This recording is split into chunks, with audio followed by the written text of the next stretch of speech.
हम ये सोचते हैं कि हमारे अच्छे दिन हैं, बुरे दिन हैं, हमारी अच्छी चल रही है, लेकिन परमात्मा हम पर ऐसी कृपा करते हैं,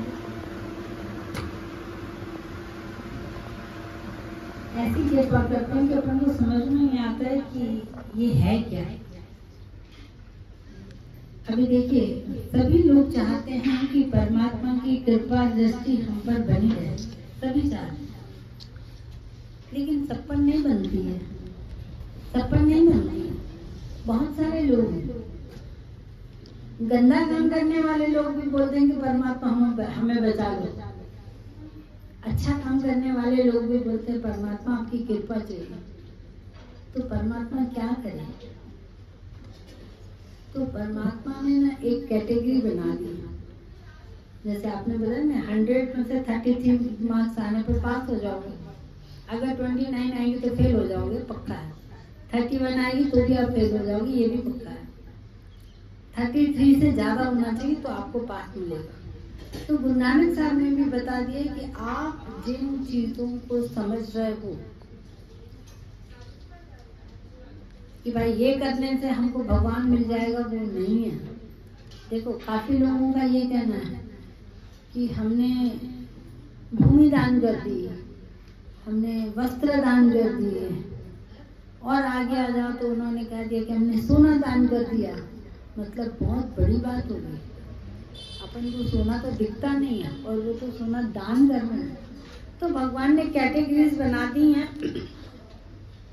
उसमें पहली कैटेगरी है कि चाहे तुम मौनी बनकर, मतलब चुप रह जाओ, भगवान के सामने शांत हो जाओ, और तुम चाहो कि मुझे भगवान मिल जाए, भगवान नहीं मिलेगा।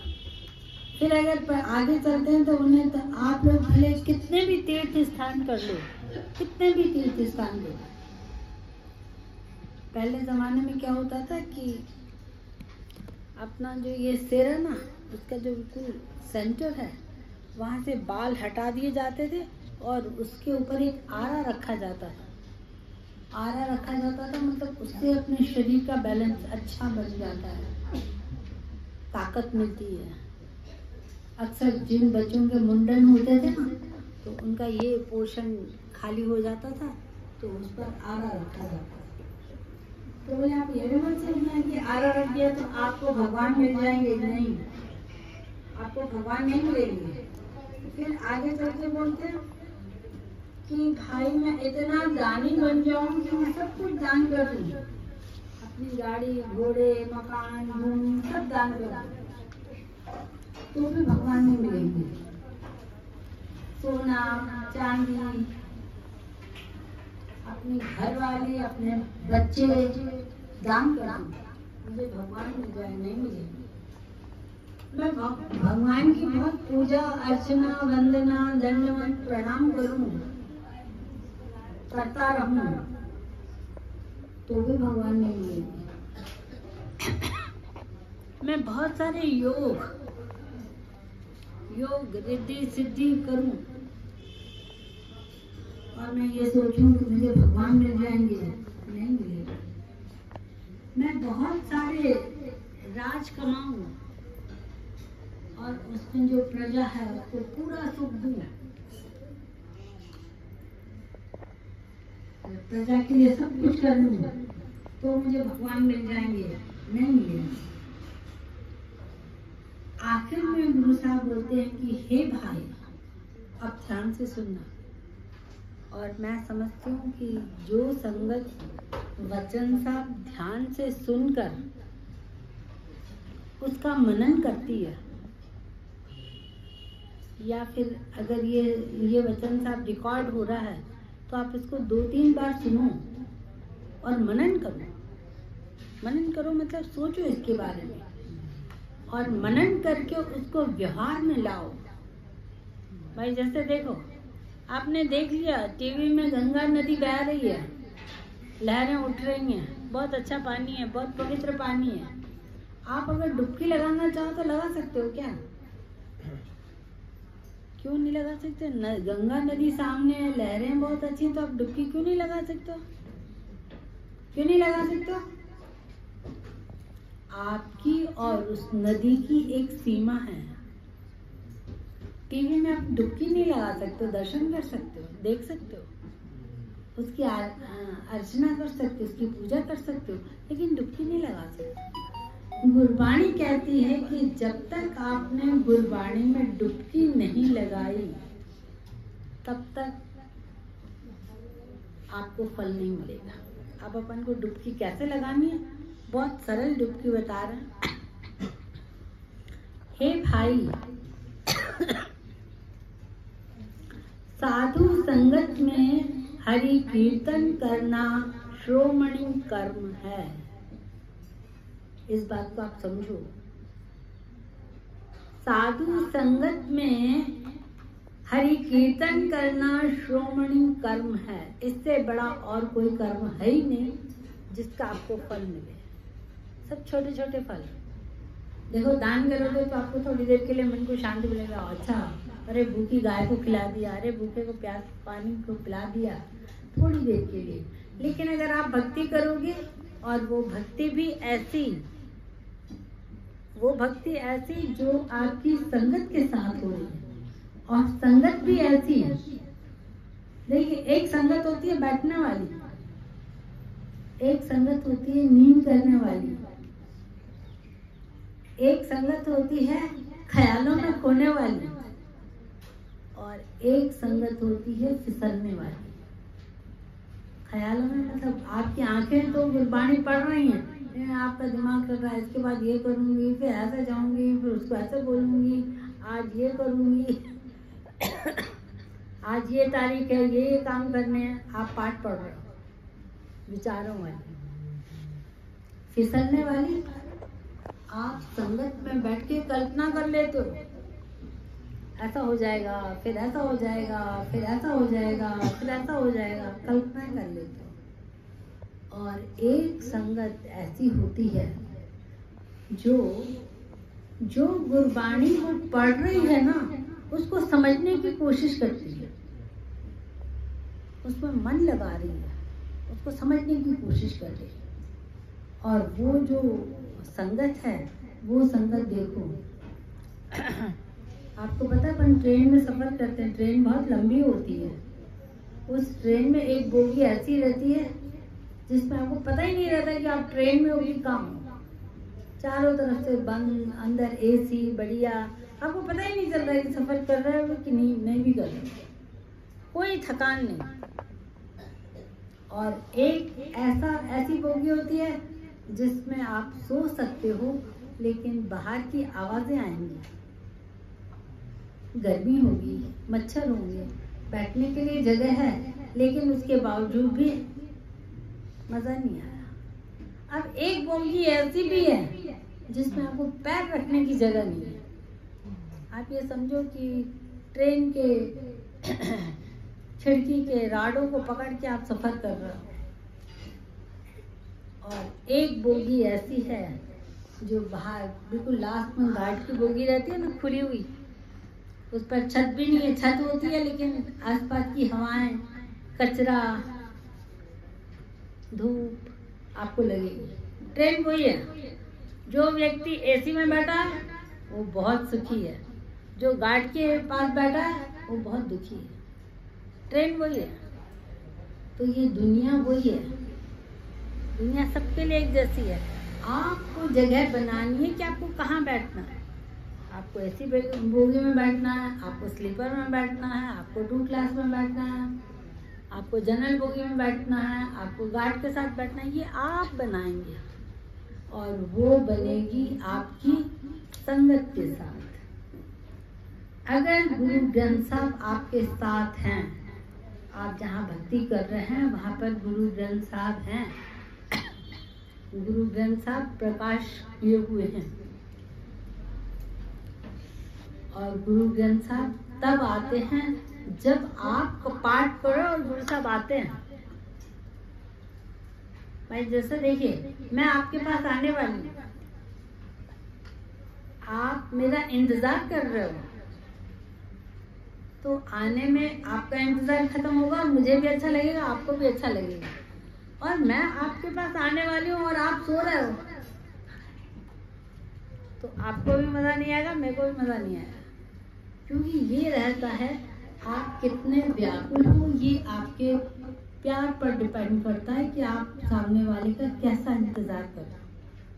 तो जहाँ पर गुरु ग्रंथ साहब का इंतज़ार होता है, जैसे देखिए अमृतसर में पालकी तब आती है जब सुखमनी साहब का पाठ साहब हो जाता है। पहले सुखमनी साहब का पाठ होता है, फिर थोड़ा बहुत कीर्तन होता है, फिर पालकी आती है।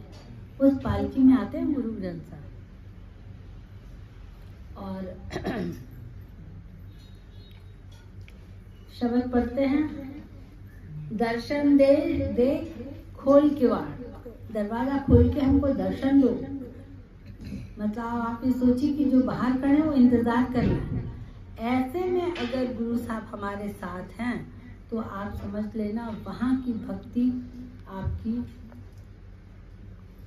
परवान है, अमृतसर की भक्ति का आपकी परवान है। जहाँ गुरु ग्रंथ साहब का प्रकाश हो रहा है, उनके पहले सुखमनी साहब के पाठ चल रहे हैं, संगत उनका इंतजार कर रही है, उनके वेलकम में बहुत कुछ कर रही है, वहाँ पर आपकी भक्ति परवान है। अब ऐसी अगर आपको भक्ति मिल जाए तो ये आपका इस कलयुग में सर्वश्रेष्ठ कर्म हो जाएगा।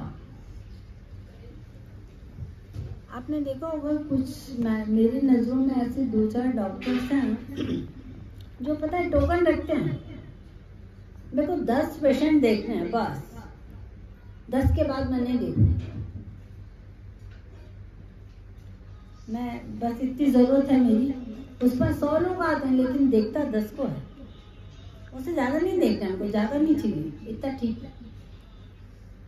तो गुरु साहब भी ये देखते हैं जो अमृत वेले आते हैं उनकी भक्ति परवान होती है, और जो अमृत वेले साधु की संगत में रहते हैं, साधु की संगत मतलब गुरु ग्रंथ साहब साधु और नाम जपने वाली संगत दोनों साथ हैं, तो वहाँ पर गुरु की अपार कृपा होती है। भाई देखो, मैंने आज का मेरा खर्च 1000 था, मैंने 1000 कमा लिया, सवेरे 7 बजे 1000 कमा लिया, मैंने अपना दुकान बंद कर दिया, आज का खर्चा निकल गया, अब कल की कल देखी जाएगी। तो पूरा दिन मैं क्या करूँगी? आराम करूँगी, अपने मनपसंद काम करूँगी, खाना सोना जो भी करना है। लेकिन अगर मैंने 1000 नहीं कमाया तो मुझे वो पूरा टाइम कमाने में लगेगा। तो अमृत वेला अगर आपने कर लिया तो आपकी भक्ति पूरी हो गई।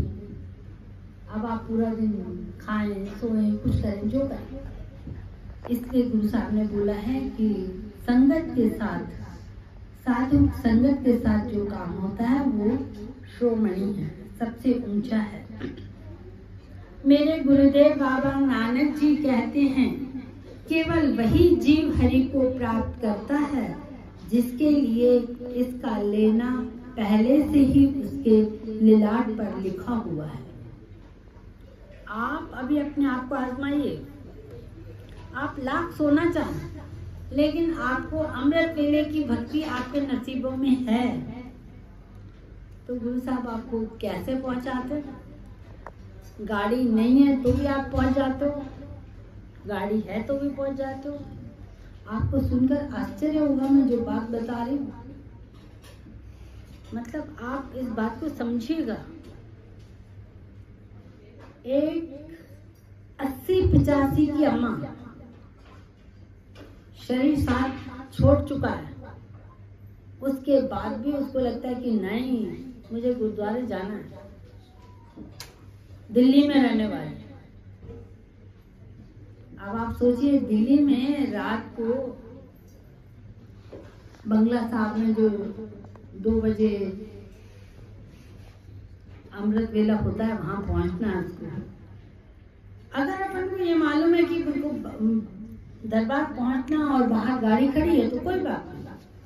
अगर मुझे ये मालूम है कि मुझे पहुंचना तो है लेकिन गाड़ी है नहीं, पता ही नहीं है गाड़ी होगी कि नहीं होगी, तो आपके मन की धड़कन कैसी होती है ना, पता नहीं पहुंचेंगे, पता नहीं पहुंचेंगे, पता नहीं कौन आएगा। वो अम्मा बोल रही है सालों से, मैं अपने घर की गली से निकलती हूँ, मेन रोड पर आके खड़ी होती हूँ रात को 1:30 और 1:45 के बीच में। अम्मा अकेली दिल्ली जैसे शहर में बाहर आके खड़ी होती हूँ। मैं वहां आके खड़ी रहती हूँ, ऐसे वहां पर आती हूँ और कोई ना कोई गाड़ी आ जाती है, कोई ना कोई गाड़ी आ जाती है। बोलते अम्मा कहाँ जाना है? तो बोलती दरबार साहब पहुँचना। चलिए पहुँचा देते, चलिए पहुँचा देते। और मेरे को दरबार साहब कोई ना कोई पहुँचा देता। अब कौन पहुँचाता मुझे नहीं पता। मैं भी पलट कर उसकी सूरत नहीं देखती हूँ कि कौन है। मैंने तो कह दिया गुरु साहब मेरे को आपको पहुँचाना है। ये है विश्वास। और अगर इसकी जगह पर आप और हम होते तो भाई गाड़ी नहीं है तो मैं कैसे जाऊँ? जब तक किसी को मोबाइल लगाऊं वो बोले मैं लेने आ रहा हूँ तो मैं बाहर आऊँ ना, कैसे बाहर आऊँ?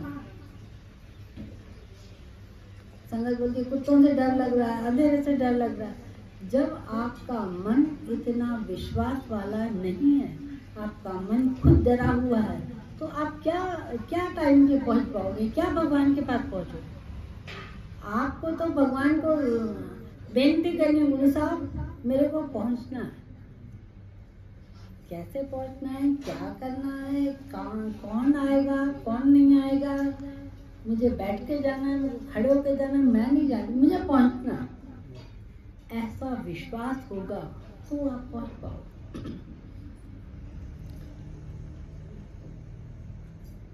कहने का तात्पर्य ये है कि आप भगवान पर ऐसा विश्वास रखो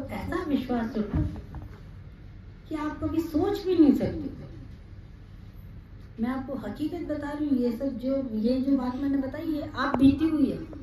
उस माता के दर्शन किए हुए हैं जो ऐसे करती है। अभी किसी संगत को अमृतसर पहुंचना था। उनका अमृतसर अखंड पाठ साहब का भोग साहब था।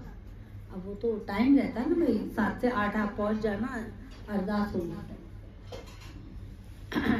वो लोग बाई कार निकले, पहुंच जाएंगे। गाड़ी तो अपने हाथ में है, अपन पहुंच जाएंगे। क्या हुआ, ब्यास नदी ने उनका रास्ता रोक लिया। ब्यास नदी में बहुत तेज बाढ़ आ गई। अब बाढ़ का तो भरोसा नहीं है कि पानी कब कम होगा और कब अपन निकलेंगे। अब उसको रोकना पड़ा, कार को रोकना पड़ा। और इसने बोला नहीं बाबा नहीं, मेरे को टाइम पर पहुंचना है। जैसे उसने देखा नदी में बहुत पानी है, सबने उसको मना किया, नहीं कार बह जाएगी। उसने बोला मेरा अखंड पाठ साहब है, मेरा गुरु साहब पहुंचना जरूरी है, अगर मैं नहीं पहुंचूंगा तो मेरा मन विचलित हो जाएगा। उसने जपजी साहब का पाठ शुरू किया और कार स्टार्ट की। लोग सामने आ गए, क्या कर रहे हो, बह जाएगी, हटाओ। और जैसे उस कार के चक्के ने पानी को टच किया, सिर्फ टच किया, वैसे उसने देखा कि आधा फुट आगे पानी है ही नहीं। वो आधा फुट और गाड़ी आगे बढ़ी, फिर आधा फुट पानी है ही नहीं। ऐसे कर करके वो कार निकल गई। जब वो बीच में पहुंचा तो उसको लग रहा था जब साहब का पाठ चल रहा है, लेकिन कार चलाते चलाते उसने जिससे पलट के देखा तो पीछे तो इतना पानी था कि उसको डर लगने लगा, मेरी गाड़ी चल कैसे रही है, पीछे इतना पानी और आगे पानी नहीं। ये तो बात मैं आपको, आप इस बात पे विश्वास करोगे या नहीं करोगे वो बात अलग। कल की बात मैं बता रही हूँ आपको। कल गाड़ी में बहुत रश थी, मार्केट में भी बहुत रश थी, टैक्सी, कार, गाड़ियां चलने में बहुत दिक्कत थी, कहीं भी पहुंचने में बहुत दिक्कत थी कल। अब यहाँ पर 5:30 बजे जपजी साहब का नियम, जपजी साहब होता ही होता है, फिर कभी 50 लोग बैठते हैं, कभी 20 लोग बैठते हैं, कभी जितने भी बैठते हैं। अब उस बंदे ने सोचा, नहीं भाई गुरु साहब, मेरे को जपजी साहब तो पहुंचना है, मतलब पहुंचना है। और बोले कोई गाड़ी में जगह नहीं, टैक्सी जा रही है, ये जा रही है, बस जा रही है, मैं सोच रहा हूँ मैं कैसे पहुंचूंगा। उसने आंख बंद करके बोला, गुरु साहब मैं नहीं जानता हूँ, मेरे को आपको पहुंचाना है। तो पता है उसका कोई फ्रेंड आ गया, उसके सामने आके कार रोकी और बोला चल रहा है क्या? पूरी कार खाली, अब वो चाहे तो सो के भी आ सकता है, और एसी कार। बोले जितनी घबराहट, जितना पसीना वहां पर छूट रहा था, उतना आनंद आ गया। और मुझे यहाँ पर टाइम पे यहाँ पर आया, टू व्हीलर उठाया तो देखा 5:22 यहाँ पहुंच गया और पाठ शुरू हुआ। ये है विश्वास। आपका ऐसा विश्वास नहीं, ठीक है पाठ कर लेंगे ना, हो जाएगा पाठ। गृहस्थी है भाई, भगवान देख रहा है हमारे, बस इतना काम है, इसके बाद ये काम है, इसके बाद ये काम है, इसके बाद ये काम है। भगवान देख तो रहा है ना, गृहस्थी दी है तो उस गृहस्थी को भी तो देखना है ना। नहीं, आपको भगवान ने गृहस्थी दी है तो आपको बता दिया है, साधु संगत में बैठकर भक्ति करना श्रोमणी कर्म है, श्रोमणी कर्म। तो आप वो श्रोमणी काम करो। सबसे पहले उठ के भगवान का नाम जप लो, सबसे पहले अपना पाठ कर लो, उसके बाद देखो आपके काम खुद हो जाएंगे। आपको बोलने की जरूरत नहीं पड़ेगी, सोचने की जरूरत नहीं पड़ेगी, काम हुआ कि नहीं हुआ, हो जाएगा। तो ऐसा काम अपना तब होता है जब अपन भगवान पर पूरा भरोसा करते हैं। तो गुरु साहब ने बता दिया कि कलयुग में आपको क्या करना है।